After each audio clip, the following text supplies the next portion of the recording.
एक ऐसी दुनिया जहां नदियां सिर्फ पानी नहीं बहाती, बल्कि अपने अंदर छुपाए बैठी हैं रहस्य, खौफ और अनसुलझी कहानियां। कहीं पानी इतना गर्म है कि जिंदा चीजें उसमें गिरते ही खत्म हो जाएं। कहीं काले रंग की नदी अपने अंदर अदृश्य शिकारी छुपाए बैठी है, तो कहीं ऐसी धाराएं बहती हैं जिनके किनारों पर आज भी भटकती हैं अधूरी कहानियां और खोई हुई सभ्यताओं के निशान। अमेज़न के घने जंगलों के बीच छुपी ये नदियां सिर्फ प्रकृति का हिस्सा नहीं है, ये एक ऐसी पहेली हैं जिसे आज तक विज्ञान भी पूरी तरह समझ नहीं पाया है। तो चलिए, आज हम आपको ले चलते हैं दुनिया की 5 सबसे रहस्यमयी और खतरनाक नदियों की उस यात्रा पर, जहां हर मोड़ पर आपका सामना होगा एक नए राज, एक नए डर और एक अनजाने सच से। लेकिन दोस्तों, वीडियो शुरू करने से पहले हम आपके लिए बहुत मेहनत से ये जानकारी जुटाते हैं। अगर आप सब्सक्राइब करते हैं तो हमें लगता है कि हमारी मेहनत सफल हो गई। इसलिए सब्सक्राइब ज़रूर करें और बेल आइकन दबा दें ताकि आप कोई भी अपडेट मिस ना करें। तो चलिए शुरू करते हैं आज का शानदार सफ़र। नंबर 1, शनाई टिम्पिस्का। आमतौर पर दुनिया में कहीं भी अगर पानी इतना गर्म होता है कि वो उबलने लगे, तो उसके पास कोई सक्रिय ज्वालामुखी होता है। लेकिन शनाई टिम्पिस्का की सबसे बड़ी मिस्ट्री यही है कि इसके पास कोई ज्वालामुखी नहीं है। सबसे करीबी ज्वालामुखी यहाँ से लगभग 700 किलोमीटर दूर है। इस नदी का तापमान 45 डिग्री सेल्सियस से 100 डिग्री सेल्सियस के बीच रहता है। स्थानीय लोग इसे शनाई टिम्पिस्का कहते हैं, जिसका मतलब होता है सूर्य की गर्मी से उबली हुई। अगर कोई छोटा जानवर या इंसान इसमें गिर जाए तो वो बच नहीं सकता। पानी इतना गर्म होता है कि ये शरीर के अंगों को तुरंत पकाना शुरू कर देता है।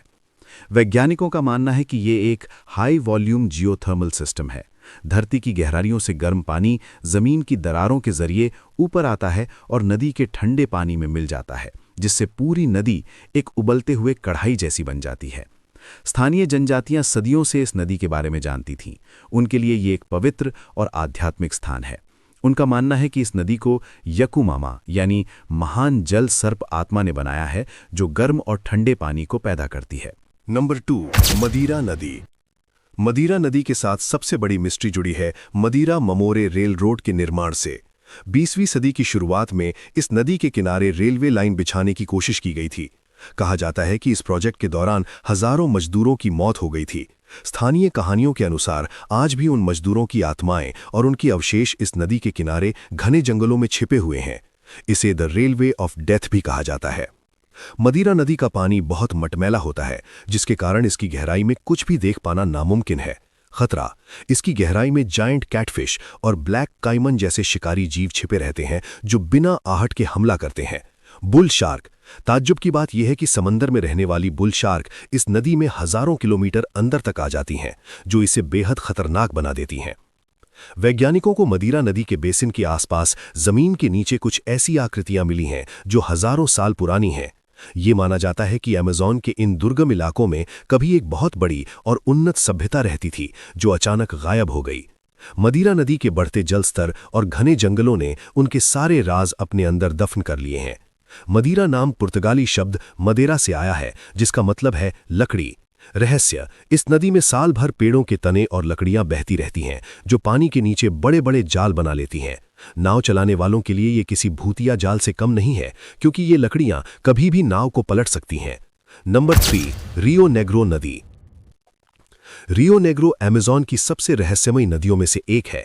इसका नाम नेग्रो इसके काले रंग की वजह से पड़ा है, लेकिन इसके काले पानी के पीछे की मिस्ट्री और इसके अनोखे स्वभाव ने इसे दुनिया भर में मशहूर कर रखा है।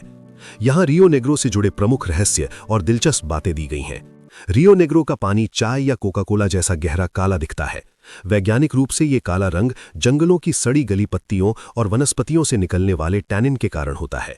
लेकिन दिलचस्प बात यह है कि इतना काला होने के बावजूद ये पानी दुनिया के सबसे शुद्ध प्राकृतिक पानी में माना जाता है, क्योंकि इसकी एसिडिटी की वजह से इसमें हानिकारक बैक्टीरिया नहीं पनप पाते। नेग्रो नदी का सबसे बड़ा चमत्कार तब दिखता है जब ये अमेज़न की मुख्य धारा से मिलती है। रियो नेग्रो का काला पानी और अमेज़न का मटमैला पीला पानी एक साथ मिलने के बावजूद कई किलोमीटर तक आपस में मिक्स नहीं होते। दोनों रंगों की धाराएं एक दूसरे के बगल में बिल्कुल अलग अलग बहती दिखाई देती हैं। दोनों नदियों का तापमान, घनत्व और बहने की रफ्तार अलग अलग होती है, जो इन्हें मिलने से रोकती है। जहां अमेज़न के बाकी हिस्सों में मच्छरों का आतंक रहता है, वहीं रियो नेग्रो के आसपास मच्छर बहुत ही कम पाए जाते हैं। इसके पानी का पीएच लेवल एसिडिक होता है। ये एसिडिक वातावरण मच्छरों के लार्वा को पनपने नहीं देता, जिससे ये नदी इंसानों के रहने के लिए अमेज़न के अन्य इलाकों से थोड़ी आसान लगती है। पानी के नीचे के अदृश्य शिकारी। नेग्रो नदी का पानी ऊपर से बिल्कुल काला और नीचे से अंधेरे जैसा होता है, जिससे इसके अंदर देख पाना नामुमकिन है। यहाँ पिंक रिवर डॉल्फिन पाई जाती हैं, जिन्हें स्थानीय लोग जादुई मानते हैं। उनके अनुसार ये डॉल्फिन रात में इंसानों का रूप लेकर किनारे पर आती हैं। इसके अलावा इसके अंधेरे पानी में दुनिया की सबसे बड़ी मछलियों में से एक आरापाइमा और विशाल इलेक्ट्रिक ईल्स छिपी रहती हैं, जो किसी भी शिकारी को जोरदार झटका दे सकती हैं। डूबे हुए जंगल। इस नदी में दुनिया का सबसे बड़ा मीठे पानी का द्वीप समूह है। बारिश के मौसम में यहाँ के जंगल पूरी तरह पानी में डूब जाते हैं और नावें पेड़ों की टहनियों के बीच से होकर गुजरती हैं। ये नज़ारा किसी दूसरी दुनिया या किसी डरावनी फिल्म जैसा लगता है। नंबर 4, जुरुआ नदी। जुरुआ की सबसे बड़ी मिस्ट्री इसका रास्ता है। ये अमेज़न की सबसे अधिक घुमावदार नदी मानी जाती है। ये नदी सांप की तरह इतनी टेढ़ी मेढ़ी बहती है कि इसके बहाव के कारण पुराने रास्ते बंद हो जाते हैं और नई झीलें बन जाती हैं, जिन्हें ऑक्सबो लेक कहते हैं। सैटेलाइट इमेज में ये नदी किसी विशालकाय एनाकोंडा की तरह दिखाई देती है, जो हर साल अपना रास्ता थोड़ा बदल लेती है। अनछुई जैव विविधता। चूंकि ये इलाका बहुत दुर्गम है और यहाँ तक पहुँचना बेहद मुश्किल है, इसलिए यहाँ की मिस्ट्री इसके जीवों में बसी है। वैज्ञानिकों का मानना है कि जुरुआ के आसपास के घने जंगलों में जानवरों और पौधों की ऐसी प्रजातियां हो सकती हैं जिन्हें इंसानों ने आज तक देखा ही नहीं है। यहाँ उकाली बंदर और विशाल ऊदबिलाव जैसी दुर्लभ प्रजातियां बड़ी संख्या में पाई जाती हैं। रबर का डरावना इतिहास। 19वीं सदी के अंत में रबर की तलाश में लोग इस नदी के बहुत अंदर तक चले गए थे। कहा जाता है कि घने जंगलों के बीच आज भी रबर निकालने वाले मजदूरों की पुरानी बस्तियों के खंडहर दफन है। स्थानीय लोग मानते हैं कि उन वीरान जगहों पर अब भी पुरानी आत्माओं का पहरा है, जो बाहरी लोगों को वहां आने से रोकती हैं। कुदरती खजाना और खतरा। जुरुआ नदी का इलाका पूरी तरह से फ्लड प्लेन है, यानी बारिश के दिनों में ये मीलों तक फैल जाती है। खतरा। बाढ़ के समय पूरा जंगल पानी के नीचे चला जाता है। पानी के नीचे छिपे पेड़ और झाड़ियां नावों के लिए किसी जानलेवा जाल से कम नहीं होते। इसके मटमैले पानी में काले मगरमच्छ और एनाकोंडा का पता लगाना लगभग नामुमकिन होता है। खोई हुई जनजातियों का घर। जुरुआ के ऊपरी हिस्सों के बारे में कहा जाता है कि वहां आज भी ऐसी जनजातियां रहती हैं जिनका बाहरी दुनिया से कोई संपर्क नहीं है। ये लोग कैसे रहते हैं और उनके पास प्रकृति के कौन से प्राचीन राज हैं, ये आज भी एक बहुत बड़ा रहस्य है। उनकी सुरक्षा के लिए सरकार ने उन इलाकों में आम लोगों का जाना प्रतिबंधित कर रखा है। नंबर 5, पुरुष नदी को दुनिया की सबसे अधिक घुमावदार नदियों में गिना जाता है। रहस्य। अगर आप इसे आसमान से देखें तो ये किसी उलझे हुए धागे या विशाल सांप जैसी दिखाई देती है। ये इतनी ज्यादा मुड़ती है कि इसकी सीधी दूरी यानी हवाई दूरी इसके बहाव की असल लंबाई के मुकाबले बहुत ही कम है। ये सांप जैसी चाल वैज्ञानिकों के लिए हमेशा शोध का विषय रहती है, क्योंकि इसके मोड़ लगातार बदलते रहते हैं। जमीन के नीचे छिपी जियोलिप्स। पुरुष नदी के ऊपरी हिस्से में हाल के वर्षों में एक बहुत बड़ा रहस्य उजागर हुआ है। जंगलों की कटाई के बाद वहां जमीन पर विशालकाय ज्यामितीय आकृतियां दिखाई दी हैं।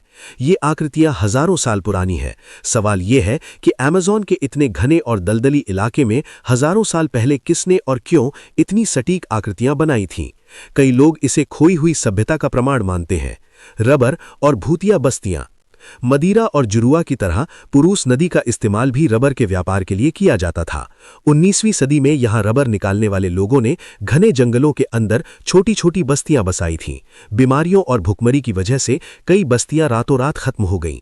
आज भी स्थानीय लोग मानते हैं कि नदी के किनारे उन वीरान खंडहरों में पुरानी रूहों का वास है। पानी के नीचे का दैत्य। पुरुष नदी अपने विशालकाय जीवों के लिए जानी जाती है। इस नदी में अरापाइमा नाम की मछली पाई जाती है, जो 10 फीट तक लंबी हो सकती है। प्राचीन कहानियों के अनुसार इस नदी की गहराई में ऐसे जीव भी रहते हैं जिन्हें विज्ञान ने अब तक नहीं खोजा है। यहाँ के मटमैले पानी के कारण सतह के नीचे क्या चल रहा है, इसका अंदाजा लगाना नामुमकिन होता है। सफेद पानी की पहेली। पुरुष को व्हाइट वाटर रिवर कहा जाता है, लेकिन इसका रंग सफेद नहीं बल्कि मटमैला पीला होता है। खासियत, ये नदी एंडीज पहाड़ों से ढेर सारी मिट्टी और पोषक तत्व लेकर आती है। यही कारण है कि इसके आसपास का इलाका अमेज़न के सबसे उपजाऊ इलाकों में से एक है, जो इसे जैव विविधता का एक हॉटस्पॉट बनाता है।